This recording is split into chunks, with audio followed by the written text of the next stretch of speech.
heard about Lay Film Workshop a few days ago from a friend, and I am an inspiring young actress and filmmaker, and I've always wanted to be involved in the film industry, and so I figured this would be a great opportunity for me to come and learn. My name is Matthew Cuthbert. I'm here because I'm interested in film later on after I finish school. And I just wanted to get a more idea of what actually happens, what I would have to do to be a director or a screenwriter. Good morning, everyone. My name is Trustin Dimande. I'm from the National Film and Video Foundation. We are based in Houghton in Johannesburg. The NAVF is just trying to reach out to as many people as possible to say, you know what, film does exist, and what is it that I can do if I'm interested in film. So in the next 2 days that you are here, you will be hearing from Mr. B, who's one of our trainers. He'll be doing a training, or rather a workshop on directing, what it means to be a director, really what is a director, breaking it down to that level. Tomorrow again, we're doing a script writing workshop. So let's take film to the next level, and we really want to get to a point where people see film as a business. It's not enough that you come to the NAVF with a one-page script and you say, I need funding. But a proposal, you see film as a business like any other business that you want to do. If I want to start as Spaza Shop today, you do a proposal and you do your finances to say, this is how much I have, I'll approach A, B, C, D, and E for more funding. This is how I'm going to market my film. So it's like, you just do more. So it's not a case where I make money and I make a film and that's it and I move to the next, because I'm sure you want to get to a point where that film is making money for you, because that's what it's about at the end of the day. Of course there's passion, but you need to be making money. So hopefully, yeah, it's looking good. But for now, I will introduce Mr. Bongintanza Nube, but we call him Mr. B. He's one of the filmmakers who have a good relationship with the NAVF. He really helps when we need him, and he's also had an opportunity to travel to these international markets and festivals that I spoke about. So yeah, you are in good hands. Thank you so much. Mr. B, the floor is yours. What will happen now is we're going to be quick, so I will ask Uti, I can move and then I'll allow you to ask questions, right? We're going to start off with the 3 types of directors. There are 3 types of directors, and you seated here today are one of the 3. You can't escape it, it's a given. You have to be one of the 3. So let's look at the first one. The first one is referred to as the technical director, and the technical director will spend a lot of time with crew, because it's technical, right? Spend a lot of time with his crew, setting up shots, spends very little time with actors. Then he may just let the actors do their thing. So he's that kind of a director who will allow the actors to do their thing. You are an actor, you are a professional, I don't have to tell you how to do your job. The set is yours, deliver. That's a technical director. He may not know how to successfully communicate with an actor. Now, one thing I would like you to do, if you are going to take up directing seriously, is to understand acting.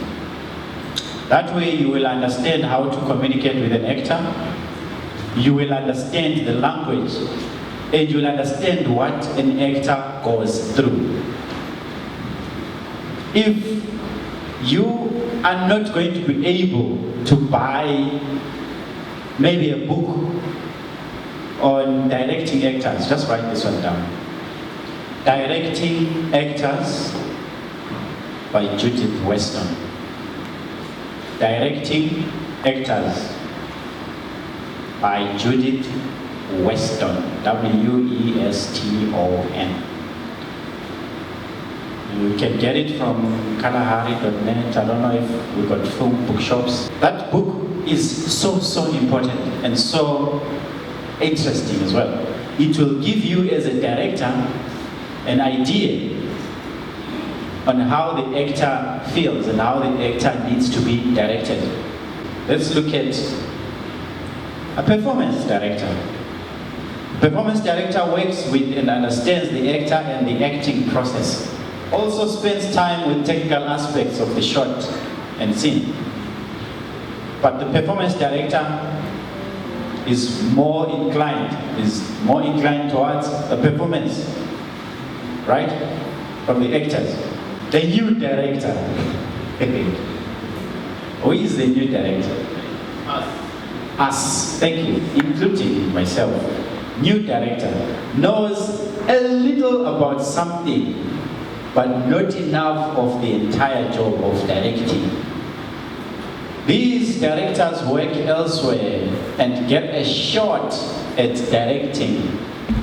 For example, there might be executive producers, writers, or producer, or first AD, editor, actor, or an accountant. As the director, maybe you want to make a certain scene where maybe the certain person is near a falling building or something big, very big, and it's crashing on top of the person.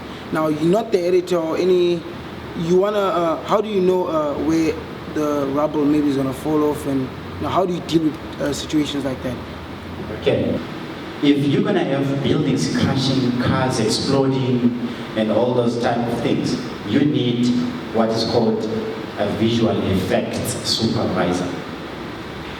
The visual effects supervisor watches your shot, but with the mind of when we add the fire or when we put in the building falling, and then they know how to mark, so they would put like marks that will be used in editing at a later stage. They're called tracking points and okay? I just wanted to have some kind of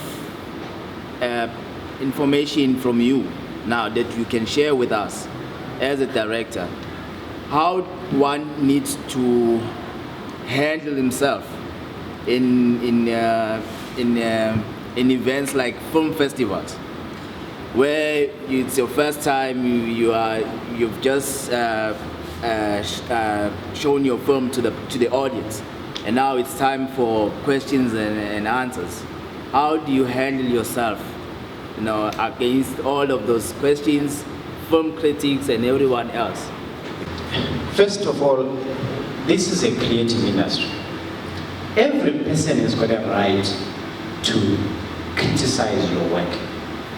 You should know something. In filming, there is nothing like a bad movie. No.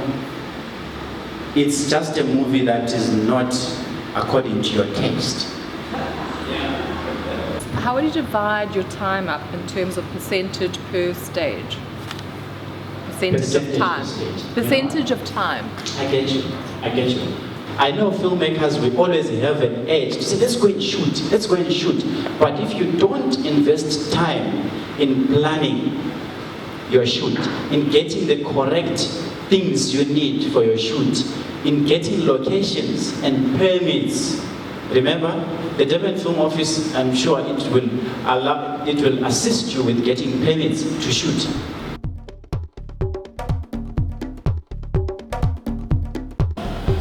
My first workshop, which I attended yesterday, was very informative. It took me from knowing zero about the filmmaking industry to knowing a hell of a lot about it already.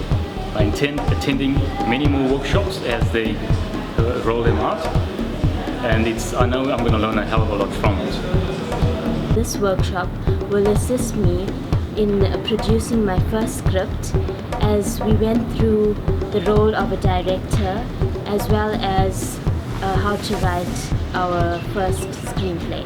Okay.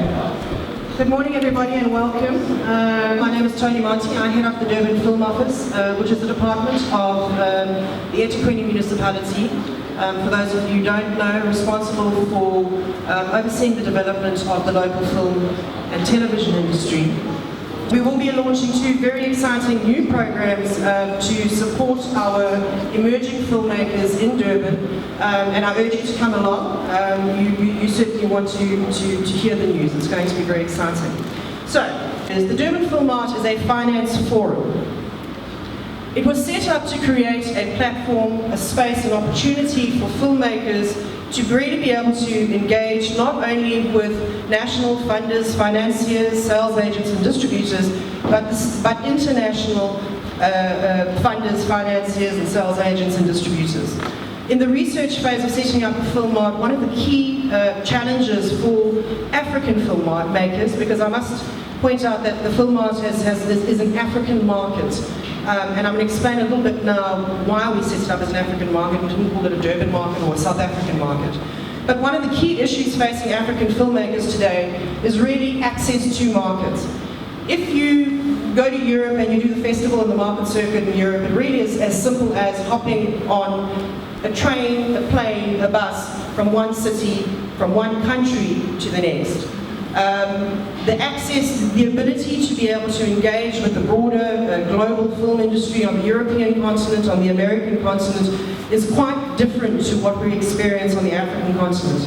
So we saw the opportunity to really create a platform which would really bring the global market to Africa, to South Africa, and of course to Durban.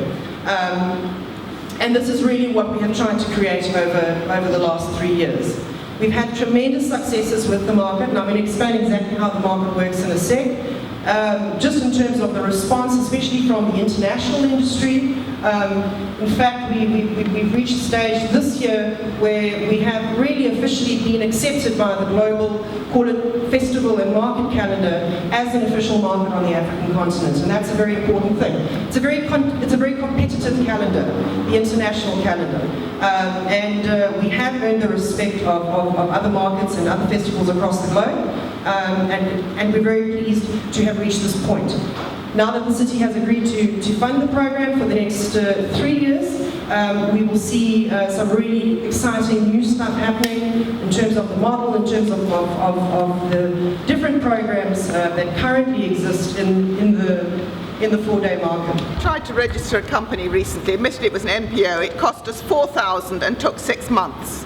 Now there might be people sitting here who are independents, either screenwriters or maybe actors and actresses looking for work, and they're not yet a company.